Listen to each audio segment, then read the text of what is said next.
ऋषिवर ने प्रभु श्री राम और लक्ष्मण के साथ वन के लिए प्रस्थान किया।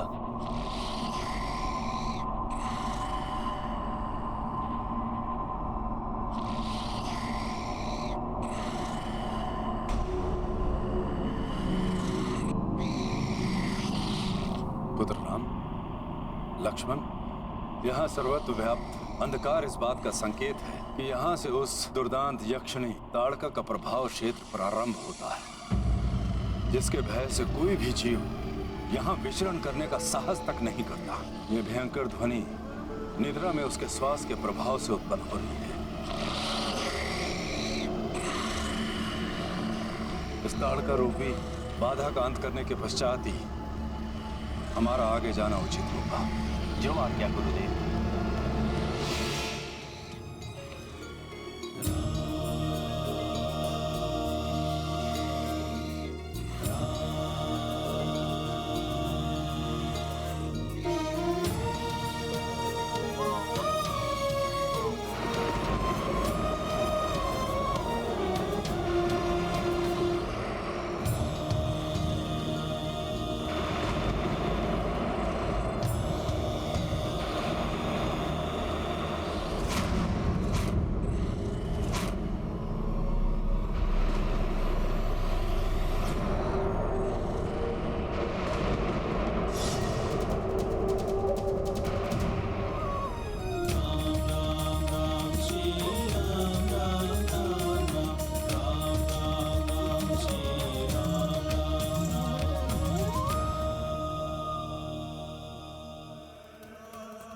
संहार करूंगी मैं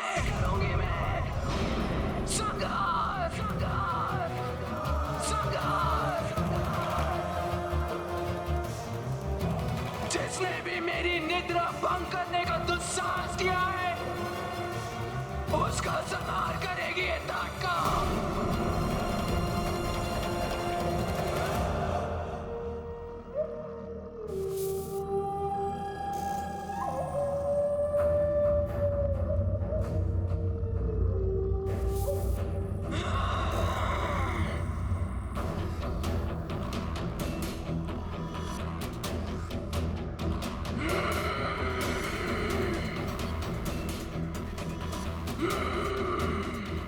धरती कंपित हो जाती है मेरे पग से।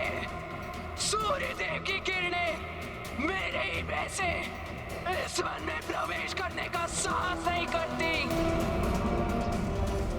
मेरे भयानक दंत करते हैं सबका अंत।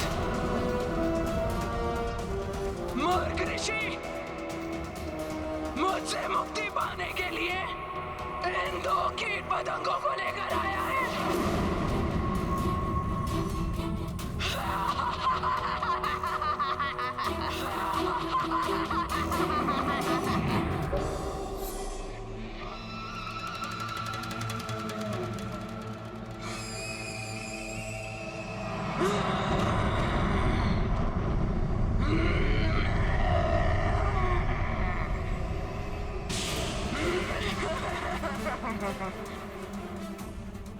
अपार मेरी शक्ति, जिसको चाहूं मसल कर फेंक सकती हूँ। राम,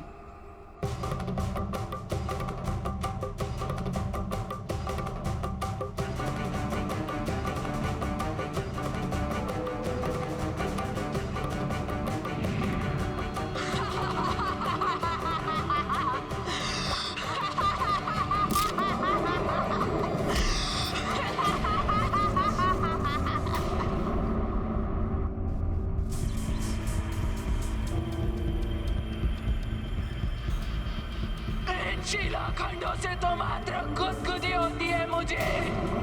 अब देखो मैं तुम्हारे साथ क्या करती हूँ।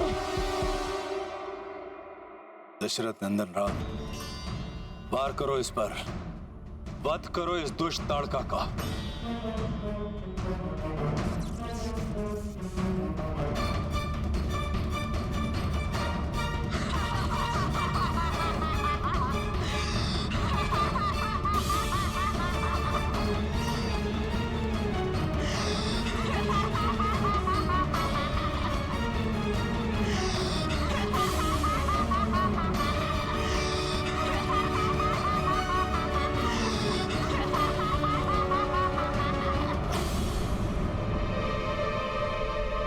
पुत्र राम, रुक क्यों गए?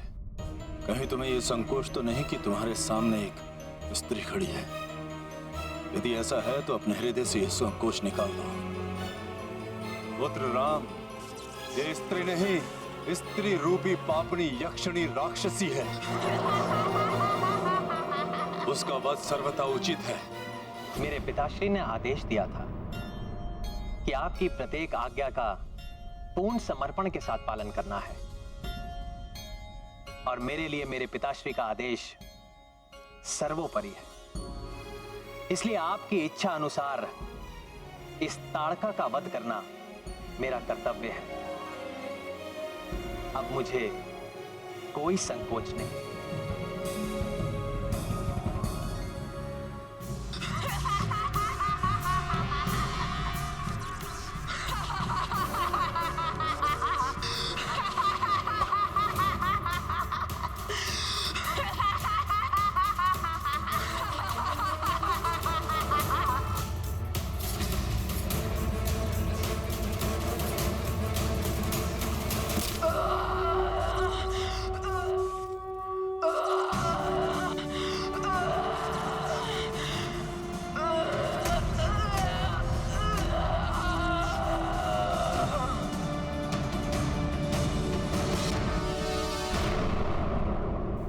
कितना अद्भुत होगा ना वो दृश्य, जब मेरे प्रभु श्री राम ने अपने एक ही बाण से उस दुष्ट यक्षिणी का वध किया होगा।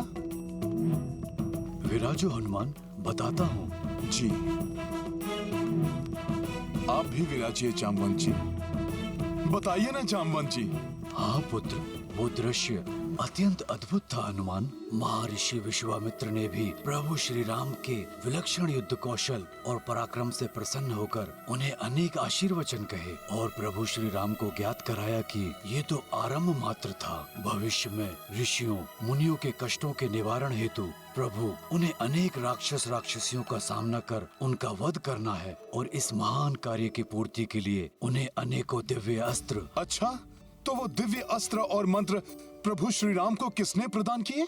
स्वयं ऋषि विश्वामित्र ने उन्हें बल और अति बल की विद्या दी पुत्र।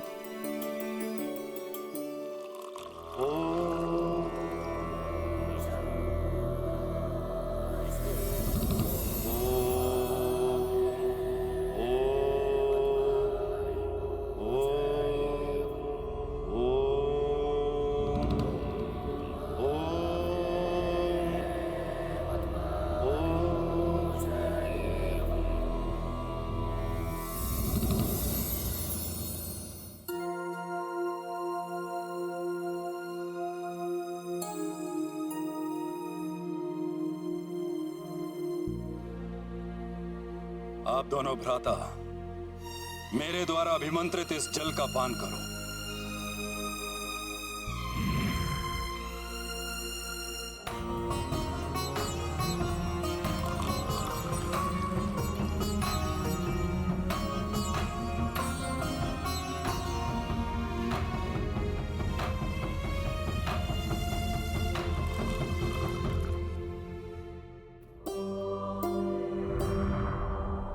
अब आप दोनों भ्राताओं में बल, अति बल विद्याओं का संचार हो चुका है।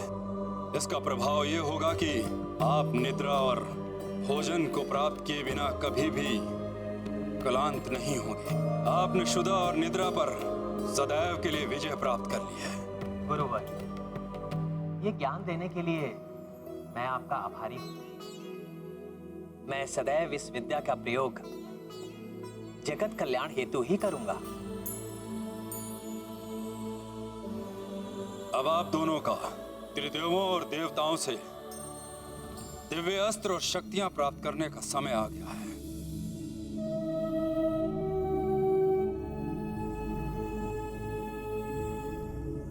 मैं ब्रह्म ऋषि विश्वामित्र आप त्रिदेव एवं देवताओं का आवाहन करता हूं।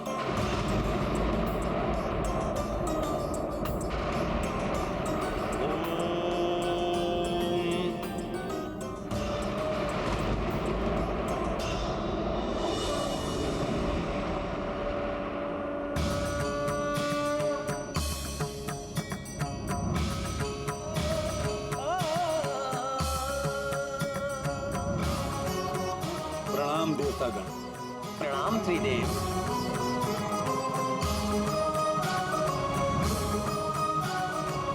प्रणाम ऋषिगण। हे त्रिदेवों, हे अष्टदिक्पालकों, संसार के कल्याण हेतु अपने दिव्य अस्त्र दशरथ नंदन राम को प्रदान करने की कृपा करें। ब्रह्मा जी का ब्रह्मास्त्र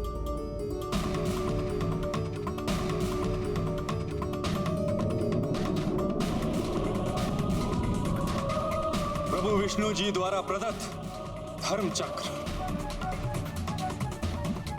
काल चक्र एवं विष्णु चक्र, बाबा भोलेनाथ का पिनाकी धनुष, देवराज इंद्र का वज्र,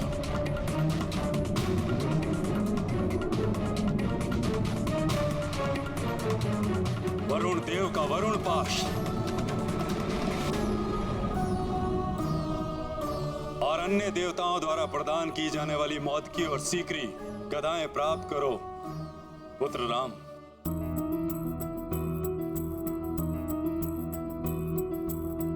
विश्वामित्र आह्वान किए, देव त्रिदेवा प्रकट भये। राम को करने अधिक समर्थ, अस्त्र शस्त्र किए भेंट तदर्थ। चक्र हरि पिनाकी शिवे, श्री ब्रह्मा ब्रह्मास्त्र दिए। रामचंद्र भय अति बलवान, जग कल्याणक लक्ष्य महान।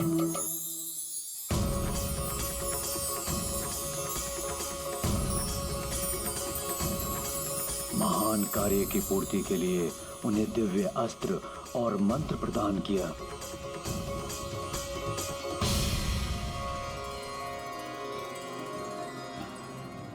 आपके आशीर्वाद स्वरूप इन दिव्य अस्त्रों को पाकर मैं कृतार्थ हुआ।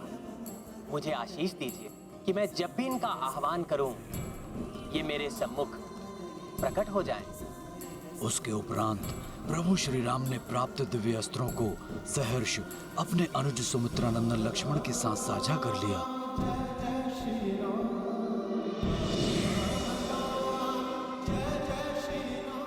अर्थात ऋषि विश्वामित्र का प्रभु श्री राम और सौमित्र लक्ष्मण को अपने साथ लाने का वास्तविक उद्देश्य था प्रभु श्री राम को दिव्य अस्त्र प्रदान करवाकर उन्हें और सशक्त बनाना।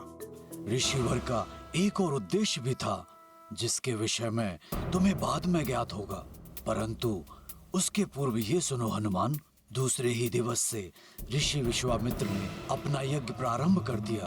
अनुज लक्ष्मण उस क्षेत्र की रक्षा करने में तत्पर थे और प्रभु श्री राम ने अपने बाणों से यज्ञ स्थली की रक्षा हेतु एक दिव्य छत्र का निर्माण किया, जिससे कोई भी अवांछित जीव अथवा ध्वनि वहां प्रवेश न कर सके।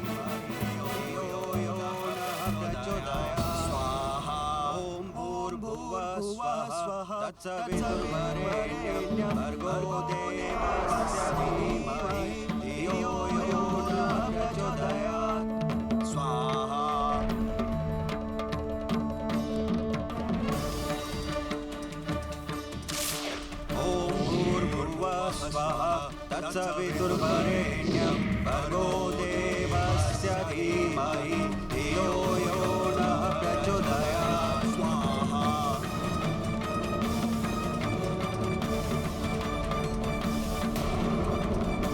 अर्थात प्रभु मात्र उस क्षेत्र की रक्षा ही नहीं कर रहे थे, परंतु उन्होंने ये भी सुनिश्चित कर दिया था कि यदि वहां पर कोई और प्रवेश करने का प्रयास भी करे तो भी यज्ञ में किसी प्रकार का कोई व्यवधान ना आए। हाँ पुत्र, फिर दोनों भाई पूर्ण सतर्कता से यज्ञ पर अपनी सुरक्षा दृष्टि बनाए हुए थे, परंतु यज्ञ के अंतिम दिन ताट का पुत्र सुबाहु और मारीच छिपकर यज्ञ में अवरोध उत्पन्न करना चाहते थे, परंतु प्रभु श्री राम के सुरक्षा छत्र को भेद पाना कहाँ संभव था।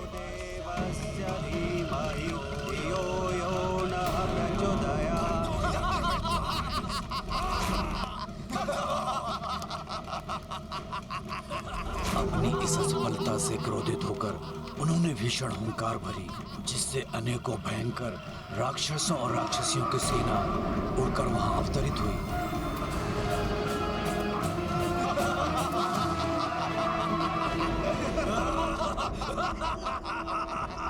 वहीं प्रभु श्री राम ने अपना ध्यान उन दोनों अदृश्य राक्षसों के स्वर पर केंद्रित किया और फिर एक के बाद एक उन्होंने मानव बाण मारीच की ओर और आग्नेय बाण सुबाहों की ओर प्रक्षेपित किया।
प्रकार इन दोनों महाप्रतापी भ्राताओं ने अत्यंत सहजता से उन असुरों से मुक्ति पाई और ऋषि विश्वामित्र शांति पूर्वक अपना यज्ञ करते रहे।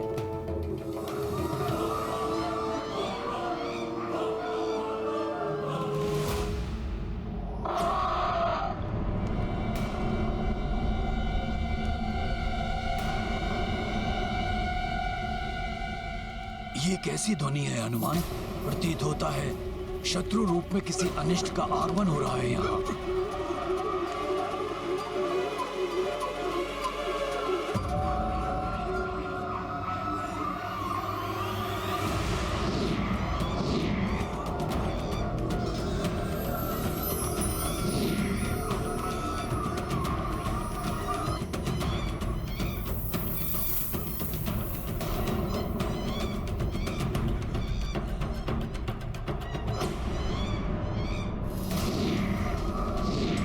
अरे ये तो मांसाहारी वानर हैं। ये दुष्ट इस ओर क्यों आ रहे हैं?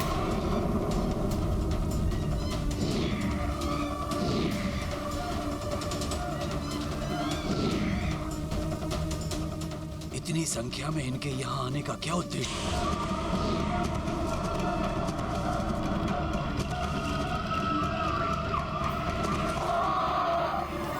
अरे ये तो मांसाहारी वानर हैं।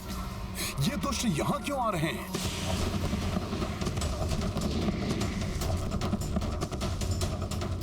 मैं अभी जाकर देखता हूँ जामवंत जी। हाँ,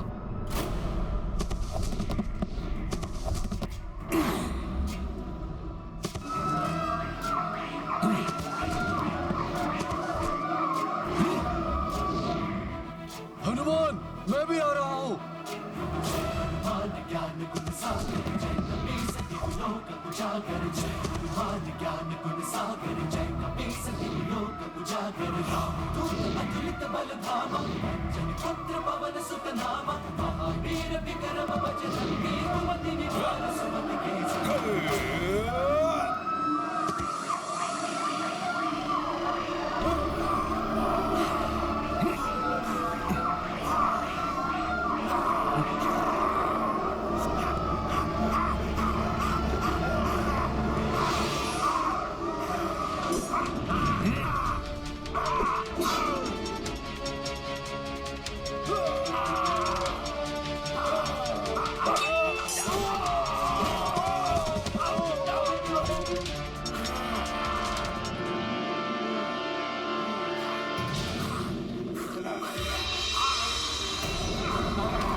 हनुमान, संभालो अपने आप को।